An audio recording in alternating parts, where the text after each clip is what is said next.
Assalamualaikum warahmatullahi wabarakatuh. Di sini kami akan memaparkan hasil analisis indeks harga saham gabungan pada PT Unilever Indonesia Tbk. Sebelumnya, apa sih itu IHSG? IHSG itu indeks harga yang menunjukkan harga seluruh saham yang tercatat di Bursa Efek Indonesia. Oke, selanjutnya langsung saja ke profil perusahaan. PT Unilever Indonesia Tbk merupakan perusahaan yang bergerak di bidang barang konsumsi atau Fast Moving Consumer Goods atau FMCG. Perusahaan ini didirikan pada tahun 1933 dan tercatat di Bursa Efek Indonesia atau BEI dengan kode saham UNFR. Produk-produknya sangat dikenal masyarakat seperti Pepsodent, Lifebuoy, Rinso, Sunlight, Dove, Clear, Lux, Bango, Royco, Wells, and Buavita. Perusahaan beroperasi pada dua segmen utama yaitu home dan personal care serta foods dan refreshment. Memasuki kuartal 1 tahun 2026, UNFR menerapkan transformasi strategi bisnis yang berfokus pada ketahanan atau resilience di tengah pergeseran daya beli makroekonomi domestik. Perusahaan secara agresif mengoptimalkan portofolio produk ini serta memperluas penetrasi ke jalur perdagangan digital atau digital commerce. Selanjutnya saya akan menjelaskan tentang nilai indeks dari tren pergerakan IHSG dari bulan Januari sampai dengan bulan Juli 2026, di mana grafiknya itu menunjukkan indeks harga saham dari 7 bulan pertama dari tahun 2026, di mana di tahun pertama atau di bulan pertama yaitu Januari, indeks harga sahamnya itu mengalami kenaikan yang cukup tinggi dengan 8.748,13. Tapi garisnya itu terus menurun konsisten dari bulan ke bulan.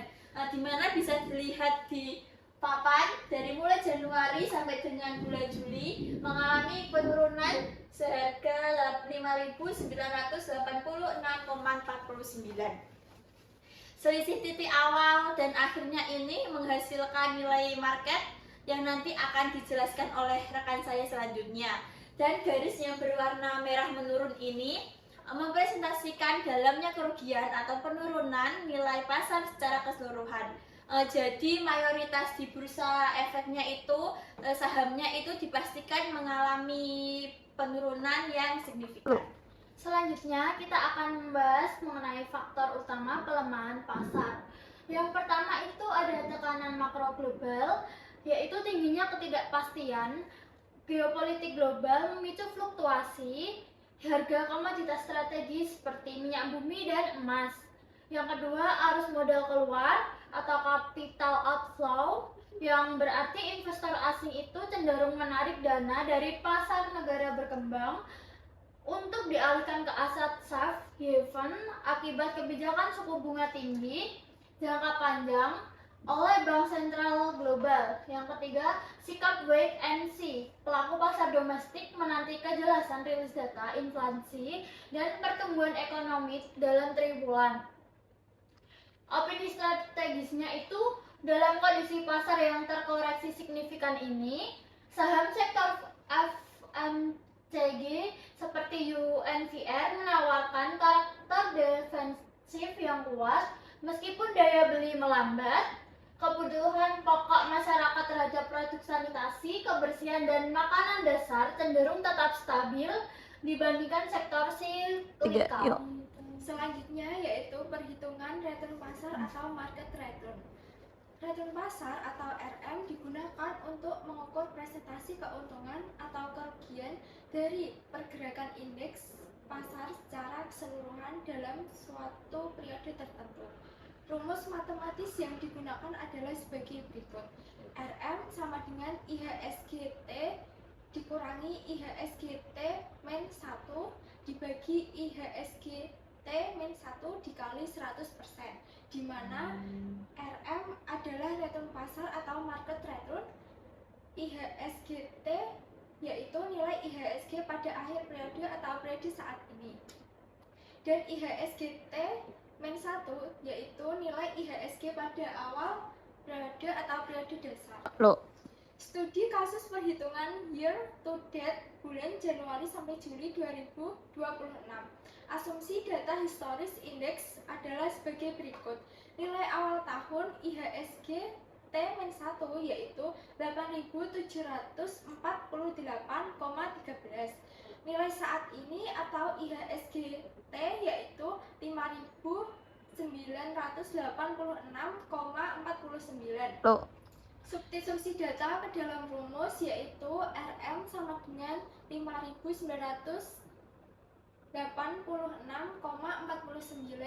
dikurangi 8.744,13 dibagi 8.748,13 dikali 100%. Jadi hasilnya yaitu negatif 31,56%. Interpretasi hasil yaitu nilai negatif sebesar 31,56% menunjukkan bahwa secara rata-rata pasar modal Indonesia terkoreksi sebesar 31,56% sejak awal tahun hingga pertengahan tahun 2026. Artinya, meskipun grafik makroekonomi sedang hancur, masyarakat akan tetap membeli produk kebutuhan dasar sehari-hari, sehingga bisnis operasionalnya cenderung lebih stabil. Jadi, akhir dari pemaparan kelompok kami dapat disimpulkan bahwa melalui seluruh bagian analisis finansial ini, benang merah yang dapat ditarik adalah adanya peluang akumulasi aset yang aman di tengah fase koreksi pasar modal yang signifikan. Meskipun IHSG anjlok 31,56% ke level 5.900-an akibat tekanan ekonomi global, PT Unilever Indonesia Tbk atau UNVR justru tampil tangguh dengan kenaikan laba bersih 14,1% menjadi 1,3 triliun pada kuartal 1 2026. Bisnis FMCG terbukti sangat defensif karena produk kebutuhan pokok tetap dibeli masyarakat dalam kondisi ekonomi apapun. Strategi investasi terbaik saat ini adalah melakukan akumulasi terhadap dollar cost averaging untuk memanfaatkan momentum harga saham berfundamental kuat yang sedang terdiskon. Bobby Valentino.